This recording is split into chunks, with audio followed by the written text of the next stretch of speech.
दिव्य ज्योति जागृति संस्थान द्वारा खलीनी के क्योंथल बैंकेट हॉल में आयोजित श्रीमद् भागवत कथा के तृतीय दिवस पर हिमफैड के अध्यक्ष गणेश दत्त और उनके परिवार ने पूजन में हिस्सा लिया। इस अवसर पर कथा व्यास साध्वी सुश्री भाग्यश्री भारती जी ने अपने प्रवचनों के माध्यम से बताया कि जब एक व्यक्ति सच्चे मन से प्रायश्चित करता है, अपने द्वारा किए गए पाप कर्मों की प्रभु के समक्ष क्षमा याचना करता है, तो प्रभु अवश्य प्रसन्न होते हैं। साध्वी जी ने समाज की दशा का वर्णन करते हुए कहा कि आज समाज संस्कारों के अभाव में विनाश की ओर अग्रसर हो रहा है और अगर हम एक स्वस्थ एवं सुदृढ़ समाज का निर्माण करना चाहते हैं तो सर्वप्रथम इस समाज को संस्कारों से पोषित करना होगा। गुरु की महानता के विषय में बताते हुए साध्वी जी ने कहा कि अगर परमात्मा को पाना चाहते हैं तो एक पूर्ण गुरु की आवश्यकता है। जब एक जीव परमात्मा की खोज में निकलता है तो वे सीधे परमात्मा को कभी भी प्राप्त नहीं कर पाया। केवल गुरु ही है जो जीव और परमात्मा के मध्य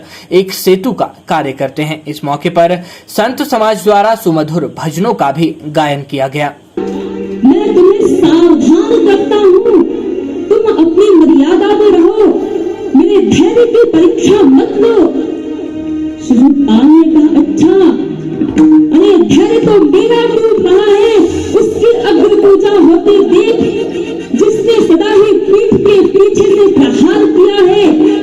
अरे मर्यादाएं तो तुमने लानी है, तुमने सर्वश्रेष्ठ नहीं मानना। भगवान श्री कृष्ण जी का यह पूजन शिशुपाल जैसे अधर्मी राजाओं से सहन न हुआ। शिशुपाल उठ खड़ा हुआ और आज भीष्म पितामह ने कहा, तो व्यक्ति के लिए भी मैंने श्री देवकी नंदन की आंखों में अपार दया देखी है। सुखदेव मुनि जी कहते हैं कि परीक्षित, बात उस समय की है जब पांडवों ने राजसूय यज्ञ किया। उस समय इंद्रप्रस्थ में सभी राजा आए हुए थे। तभी धर्मराज ने भीष्म पितामह से पूछा, पितामह आप बताइए कि किसकी अग्र पूजा की जाए। वहीं मीडिया से मुखातिब होते हुए हिमफैड के अध्यक्ष गणेश दत्त ने अपने विचार साझा किए। दिव्य ज्योति जागृति संस्थान के द्वारा समय समय पर भगवत गीता का कार्यक्रम जो है इस प्रकार के आयोजन किए जाते हैं और ये बड़े एक प्रकार से समाज के लिए एक अमृत के समान यहाँ पर जो कथाएं होती हैं भगवान कृष्ण और विष्णु भगवान के जितने भी एक संदेश हैं, उपदेश हैं और जिस प्रकार से उन्होंने दुष्टों का संहार किया और सज्जनों का एक प्रकार से हित किया है, इस कथा के माध्यम से सभी समाज के लोगों का एक जागरण होता है और एक प्रकार से अपने मानसिक शांति के लिए भी ये श्रीमद् भागवत गीता का जो एक यहाँ पर सप्ताह भर चलेगा, ये शिमला के लोगों के लिए मैं समझता हूँ कि एक बहुत ही अच्छा शुभ अवसर है और वो लोग आए और यहाँ पर जो विद्युत जन हैं और जो बहनें यहाँ पर प्रवचन करती हैं और कितना अच्छा आनंद आता है जब हम लोग कथा में बैठ करके सुनते हैं। तो आज कथा का जो है शुभारंभ हुआ है श्रीमद् भागवत गीता का और एक भव्य पूजन के माध्यम से आज इसकी शुरुआत हुई है और दिव्य ज्योति जागृत संस्थान के साथ संलग्न जितने भी हमारी बहनें हैं और वो कथा के माध्यम से समाज का जागरण भी करेंगी